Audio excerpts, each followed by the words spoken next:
Hey there! Ready to dive into something fascinating? Yeah. Today we're exploring the world of yoga. But before you start picturing, complicated poses and all that, we're actually going deeper. Yeah. Beyond the physical practice into the heart of Patanjali's Yoga Sutras. It's like the, how have you heard it described? Like the original user manual for the mind. I like that. Something like that, and we've got some incredible excerpts to unpack, along with insights from the always provocative Osho. Always provocative. And don't worry if you've never done a single yoga class. This deep dive is about understanding the mind, which is something we all have in common, right? Absolutely. So right from the start, Patanjali kind of throws us a curveball, right? He defines yoga not as physical postures, but as the cessation of the mind. And Osho chimes in, adding that this state can't actually be achieved through effort. Now that sounds a little paradoxical, doesn't it? Yeah, it does seem counterintuitive. But that's precisely why understanding this concept is so crucial. Patanjali isn't suggesting we empty our minds completely, like trying to force our thoughts to vanish. It's deeper than that. Think of it like this. Remember that feeling of complete absorption when you were engrossed in an activity you love, maybe painting, playing music, or even just having a really engaging conversation. Yeah. That state of flow where your mind was quiet and you were simply present, that's a glimpse of what Patanjali means by the cessation of the mind. Okay. Does that make sense? Okay, I think I'm starting to get it. So it's not about emptying our minds, but more about shifting our focus. Yes. Reaching a state of deep absorption. Exactly. So. And to illustrate this further, Osho shares a story about a school inspector who visits a school. And out of curiosity, starts asking the children about their wishes for the future. Oh, okay. He goes from student to student, and each one excitedly rattles off a list of desires, wanting to be a doctor, an engineer, a pilot, you name it. Yeah, yeah. They're completely caught up in achieving this external validation and recognition. Right. Finally, he comes across a boy who remains silent. Oh. Intrigued, the inspector presses him, "Don't you have any wishes, young man?" The boy replies, "I was thinking about it, sir, but I haven't finished yet." I love that. It's so true. How often are we just on autopilot, chasing what's expected of us instead of connecting with what truly resonates within? I mean, think back to when you were a child. What were your biggest wishes and dreams back then?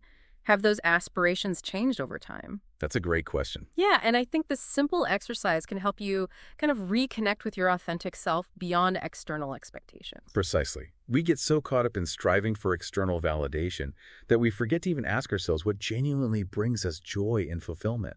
And this, my friend, is a cornerstone of Patanjali's teachings. This introspection, this self-awareness, it's the bedrock for everything else. True peace and happiness don't come from chasing external markers of success. They blossom from understanding ourselves on a deeper level. It's like we need to understand how easily our minds get distracted before we can even think about quieting them, Right. It's almost like our minds have a mind of their own. That's a great way to put it. Right. And as you delve deeper into meditation, as Osho describes it, you're bound to encounter a whole parade of distractions and difficulties. Yeah. You might experience physical discomfort, that incessant mental chatter that just won't quit, or even those alluring visions that seem incredibly enticing. It's like our mind is putting up a fight, Yeah. Desperate to cling to its usual chaotic patterns. Makes you wonder what it's so afraid of in stillness. That's a question worth pondering. The mind, in its usual frenetic state, can feel like something we're borrowing, not something we truly own. We latch onto our thoughts and emotions as if they define us, which often creates unnecessary suffering. True peace, as Patanjali suggests, arises when we start to recognize our true nature, which resides beyond this constant fluctuation of thoughts and emotions. It's the awareness that observes the mind, not the mind itself. Okay. Does that make sense? How do we even begin to tap into that awareness, especially when those enticing distractions kind of pop up during meditation? Well, Osho talks about people who experience these fleeting moments of bliss during meditation, and then they become disappointed when that feeling inevitably fades. Yeah. It's like chasing a butterfly. You catch a glimpse of its beauty, but it flits away just as quickly. Oh, tell me about it. 5 minutes of feeling zen, and then bam, back to my mental to-do list. Right. So how do we approach those glimpses of peace without getting discouraged? How do we hold on to that stillness? That's where the concept of viraja comes into play. Yeah. Often translated as detachment or non-attachment. Yeah. Now, this doesn't mean you need to renounce all your possessions and become a monk. It's not about physical renunciation, but a shift in perspective. Hmm. Let's say you're craving that delicious slice of chocolate cake. Okay. Detachment isn't about denying yourself the pleasure, but observing that craving without letting it control you. Right. You could choose to savor a small piece mindfully or opt for a healthier alternative. The power lies in that conscious choice. It's more about mental decluttering than physical minimalism then. Exactly. It's about witnessing our desires and attachments without getting swept away by them. Picture a child completely absorbed in play. Okay. They're not overthinking, worrying, or strategizing. They're simply present in the moment, fully immersed in the experience.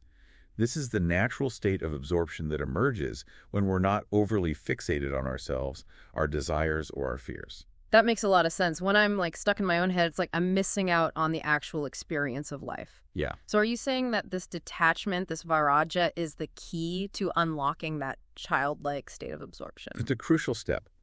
When we loosen the grip of our attachments, we create space for a deeper sense of peace and presence to emerge. I think that's something we can all relate to. Take a moment, dear listener, and think about areas in your life where you might be overly attached. What would it look like to approach those areas with a little more detachment, a bit more of that childlike curiosity and wonder? It's a question worth exploring, because often, in the stillness of letting go, we uncover a wellspring of peace and contentment we never knew we had. You know, as we've been talking about this idea of detachment, this letting go, it makes me wonder about applying this to our sense of self. You know what I mean? Yeah. That seems kind of radical, maybe even a bit unsettling, wouldn't you say? Well, what's fascinating is that this idea of radical letting go, this questioning of our very identity, is actually at the core of Patanjali's teachings. Think about it. The ego, that I we hold on to so tightly, is essentially built on thoughts, memories, experiences. It's a story we tell ourselves about who we are. But what happens when we gently start to peel back the layers of that story? What happens when we question the assumptions and beliefs we've come to accept as absolute truths? Okay, now you're really making me think. Are you saying that the path to true peace involves, like, dismantling our entire sense of self? Because, honestly, that sounds a little terrifying. It's not about annihilation, but rather a profound shift in perspective. The ego, while useful for navigating the world, is ultimately a temporary construct. True liberation, according to Patanjali, lies in recognizing our connection to something far greater than this limited sense of self. It's less about getting rid of the ego and more about transcending its limitations. So how do we even begin to do that? It's like trying to step outside of our own skin. That's where the practice of meditation comes in. As we sit in stillness, simply observing the ebb and flow of our thoughts, emotions, and sensations, we start to notice a space between the observer and the observed. We begin to realize we are not our thoughts. We are not our emotions. We are the awareness that witnesses these things. So it's about cultivating a kind of meta-awareness, an ability to observe the observer. Precisely. And within that space of observation, we discover a profound freedom. It's the freedom to choose how we respond to the world around us, rather than being dictated by our habitual patterns and conditioning. This is a lot to digest, but it's incredibly liberating at the same time. It's like we've been handed a key to a whole new level of understanding. And that, my friend, is the essence of Patanjali's Yoga Sutras. It's not about rigid rules or a single path to follow blindly. Instead, it's an invitation to embark on a journey of self-discovery, a journey that leads us to a deeper understanding of our own minds and our place within this vast existence. Wow, we've covered so much ground in this deep dive. From the cessation of the mind to this idea of detachment to the power of recognizing the true guru within. I feel like I need to go back and listen to this whole deep dive again. That's the beauty of it all. These teachings are meant to be revisited, contemplated, and integrated into our lives over time. There's always something new to discover, a deeper layer of understanding to unlock. So, to everyone listening, as you continue on your own journey of exploration, I encourage you to revisit Patanjali's Yoga Sutras, to reflect on the insights we've discussed today, and to explore these ideas in your own unique way. And maybe, just maybe, the most profound question to ponder is this. If yoga is about stilling the mind, how can you approach your own life, your aspirations, your relationships, without creating unnecessary struggle? Until next time, keep diving deep and remember, the greatest journey is the one within.